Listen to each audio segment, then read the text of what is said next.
ಅತಿಥಿಗಳ ಮುಂದೆ ನಿಷ್ಠುರ ಪ್ರಶ್ನೆಗಳಿಟ್ಟು ನೇರ ಉತ್ತರ ಪಡೆಯುವ ಕಾರ್ಯಕ್ರಮ ಟಾರ್ಗೆಟ್. ನಮ್ಮ ಇವತ್ತಿನ ಟಾರ್ಗೆಟ್ ಮಾಜಿ ಸಚಿವ ಕುಮಾರ್ ಬಂಗಾರಪ್ಪ. ಕುಮಾರ್ ಬಂಗಾರಪ್ಪ, ನಮ್ಮ ಕಾರ್ಯಕ್ರಮಕ್ಕೆ ಸ್ವಾಗತ. ನಮಸ್ಕಾರ. ಕುಮಾರ್ ಬಂಗಾರಪ್ಪ, ನಿಮ್ಮ ಜೊತೆ ಮಾತಾಡಬೇಕಾದ ಅನಿವಾರ್ಯತೆ. ತಂದೆಯನ್ನು ಕಳ್ಕೊಂಡಿದ್ದೀರಿ, ಆದರೂ ಕೂಡ ಕೆಲವು ಪ್ರಶ್ನೆಗಳನ್ನು ನಿಮ್ಮ ಮುಂದೆ ಇಡಬೇಕಾಗಿದೆ. ಅದಕ್ಕಾಗಿ ನಿಮ್ಮ ಜೊತೆ ಮಾತಾಡಿಸ್ತಾ ಇದ್ದೀನಿ.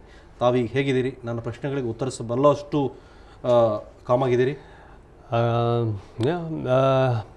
ಇವಾಗ ಭಾಳ ದಿನದಿಂದ ನಾನು ಬಂದಿರಲಿಲ್ಲ ಯಾವುದೇ ಒಂದು ಮೀಡಿಯಾಗಳಿಗೆ ಅಥವಾ ಎಲೆಕ್ಟ್ರಾನಿಕ್ ಅಥವಾ ಪ್ರೆಸ್ ಮೀಡಿಯಾಗೂ ಕೂಡ ಬಂದಿರಲಿಲ್ಲ. ಬಟ್ ಬರಬೇಕಾದಂಥ ಕೆಲವು ಅನಿವಾರ್ಯತೆಗಳು ಬಂದಿರೋದ್ರಿಂದ ನಾನು ತಮ್ಮ ಮುಂದೆಗೆ ಮತ್ತು ಜನತೆ ಮುಂದೆ ಬರ್ತಕ್ಕಂಥ ಅನಿವಾರ್ಯತೆಗಳಿದೆ, ಹಾಗಾಗಿ ನಾನು ಬಂದಿದ್ದೀನಿ. ಸೊ ಬಂಗಾರಪ್ಪ ಅವರು ತೀರಿದ ನಂತರ ಅನೇಕ ಪ್ರಶ್ನೆಗಳು ಉದ್ಭವಿಸಿದ್ವು, ಅದು ಕುಟುಂಬದ ಒಳಗೆ. ಈ ಎಲ್ಲ ಪ್ರಶ್ನೆಗಳು ಯಾಕೆ ಉದ್ಭವಿಸಿದ್ವು? ನಿಮ್ಮೊಳಗೆ ಅಂತಹ ಸಮಸ್ಯೆ ಏನು?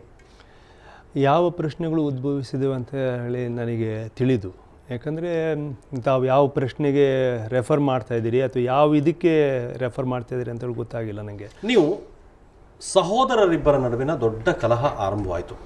ಇದು ಕೇವಲ ಕೌಟುಂಬಿಕ ಕಲಹನೋ ಅಥವಾ ರಾಜಕೀಯ ಕಲಹನೋ? ತಾವಿಬ್ಬರು ಬಂಗಾರಪ್ಪನ ನಂತರ ಯಾರು ಅನ್ನುವ ರಾಜಕೀಯ ಅಸ್ತಿತ್ವಕ್ಕೋಸ್ಕರ ಈ ರೀತಿಯ ಸಮಸ್ಯೆಗಳನ್ನು ಸೃಷ್ಟಿ ಮಾಡ್ಕೋತಾ ಇದ್ದೀರಾ?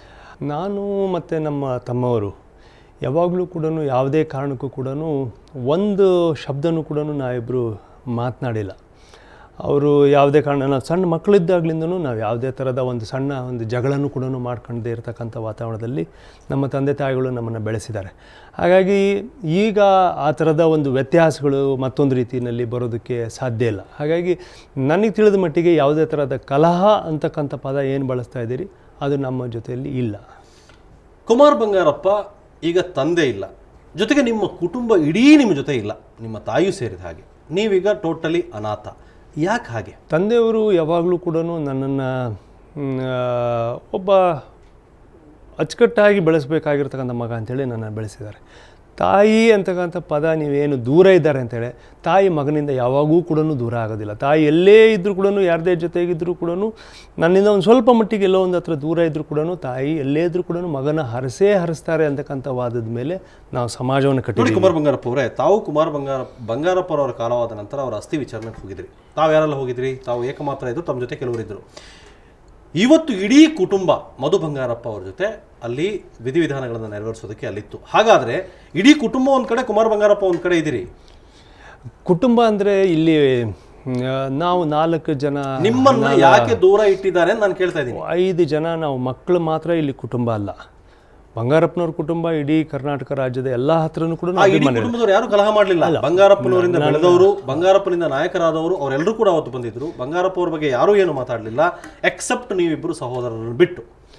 ನಾವು ಕೂಡ ಯಾವತ್ತೂ ಕೂಡ ಈ ವಿಚಾರವಾಗಿ ನಾವು ಪ್ರಸ್ತಾಪನೆ ಮಾಡಿಲ್ಲ. ನಾನು ಇವಾಗ ತಮ್ಮವರು ಈ ಥರ ನನ್ನ ಹತ್ರ ಮಾಡಬೇಕು, ನಾನು ಇದನ್ನು ಜವಾಬ್ದಾರಿ ವಹಿಸಿ ಮಾಡ್ತೀನಿ ಅಂದರೆ ಅದಕ್ಕೆ ಸಂಪೂರ್ಣವಾಗಿರತಕ್ಕಂಥ ಸಹಮತವನ್ನು ನಾನು ಕೊಟ್ಟಿದ್ದೀನಿ ಅಂದಮೇಲೆ ಕುಮಾರ್ ಬಂಗಾರಪ್ಪ ಕಲಹ ಬರೋದಿಲ್ಲ. ಮತ್ತು ಯಾವುದೇ ಥರವಾದ ಸಾಂಸಾರಿಕವಾಗಿ ಎಲ್ಲರೂ ಕೂತ್ಕೊಂಡು ಮಾತಾಡಿರ್ತಕ್ಕಂಥ ತೀರ್ಮಾನ ಅಂತೇಳಿ ನಾನೇ ಹೇಳಿದ ಮೇಲೆ ಅದರಲ್ಲಿ ಏನು ವ್ಯತ್ಯಾಸಗಳು ಬರ್ತಾ ಇದೆಯೋ, ಹೇಗೆ ಬರ್ತಾ ಇದೆಯೋ ಅಂತ ಹೇಳಿ. ಕುಮಾರ್ ಬಂಗಾರಪ್ಪ ತಂದೆ ತಾಯಿಗೆ ತಕ್ಕ ಮಗ ಅಲ್ಲ.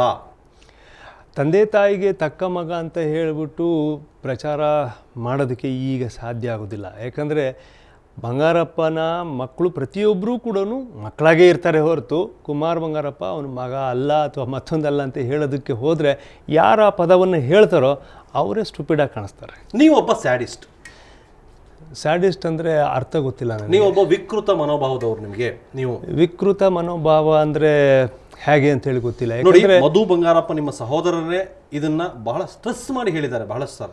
ಕುಮಾರ್ ಬಂಗಾರಪ್ಪ ಒಬ್ಬ ಸ್ಟ್ಯಾಡಿಸ್. ಪ್ರಾಬಬ್ಲಿ ಅವರಿಗೆ ಅದರ ಅರ್ಥ ಸರಿಯಾಗಿ ಗೊತ್ತಿಲ್ಲದೆ ಇರ್ಬೋದು. ಆಮೇಲೆ ಅವ್ರು ಏನು ಮಾತನಾಡಿದಾರೋ ನಾನು ಇಲ್ಲಿವರೆಗೂ ನಾನು ಅವರ ಯಾವುದೇ ಒಂದು ಟಿ ವಿ ಸಂದರ್ಶನಗಳನ್ನ ನಾನು ನೋಡಿಲ್ಲ. ಆದರೆ ಅವ್ರ ಅರ್ಥ ಗೊತ್ತಿಲ್ಲದೆ ಆ ಪದವನ್ನು ಬಳಸಿರ್ಬೋದು. ಇನ್ನೊಂದು ಸರಿ ಅವ್ರನ್ನ ಕೇಳಿ ತಾವು ಯಾವಾಗರೂ. ಅವರು ಪ್ರಜ್ಞಾಪೂರ್ವಕವಾಗಿ ಆ ಪದವನ್ನು ಬಳಕೆ ಮಾಡಿದ್ದಾರೆ. ಹಾಗಾಗಿ ನಿಮ್ಮಿಂದ ಅವರು ಮತ್ತು ನಿಮ್ಮ ತಂದೆ ತಾಯಿ ಕುಟುಂಬ ಎಷ್ಟೊಂದು ನೋವನ್ನು ಅನುಭವಿಸಿರ್ಬೇಕು. ಹಾಗಾದರೆ ಯಾವುದೇ ಥರವಾದ ಕಷ್ಟವನ್ನು, ನೋವನ್ನು ಅನುಭವಿಸೋದಕ್ಕೆ ಸಾಧ್ಯ ಆಗಿಲ್ಲ. ಯಾಕಂದರೆ ನಮ್ಮ ತಂದೆ ತಾಯಿಗಳೇ ಆ ಥರ ನನ್ನನ್ನು ಬೆಳೆಸಿಲ್ಲ.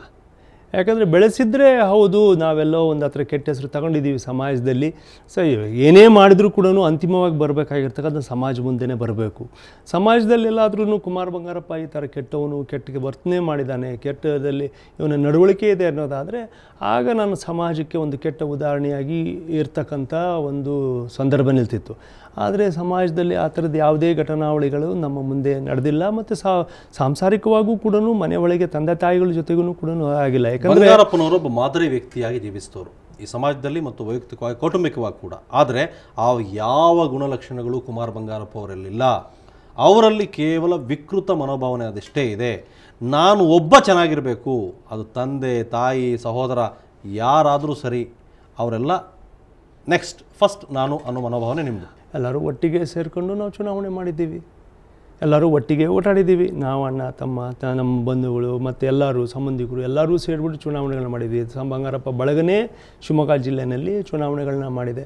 ಹಾಗಾಗಿ ಒಂದು ವರ್ಷದ ಅವಧಿನಲ್ಲಿ ವ್ಯತ್ಯಾಸಗಳು ಬರೋದಕ್ಕೆ, ಅಥವಾ ತಾವು ಹೇಳಿದಂಥ ಏನಂತ ಪದ ಹೇಳಿದರೆ ಅದು ಸ್ಯಾಡಿಸ್ಟ್, ಆ ಪದವನ್ನು ಹೇಳೋದಕ್ಕೆ ಒಂದು ವರ್ಷದಲ್ಲಿ ಹೇಗೆ ಇವಾಗ ನಮಗೆಲ್ಲರಿಗೂ ಕೂಡ ಅರ್ಧ ವಯಸ್ಸನ್ನು ಕಳೆದಿದ್ದೀವಿ. ಅರ್ಧ ವಯಸ್ಸಲ್ಲಿ ಬರದೇ ಇರತಕ್ಕಂಥದ್ದು ಇದು ಇನ್ನು ಒಂದು ವರ್ಷದಲ್ಲಿ ಹೇಗೆ ಬರೋದಕ್ಕೆ ಸಾಧ್ಯ ಆಗುತ್ತೆ?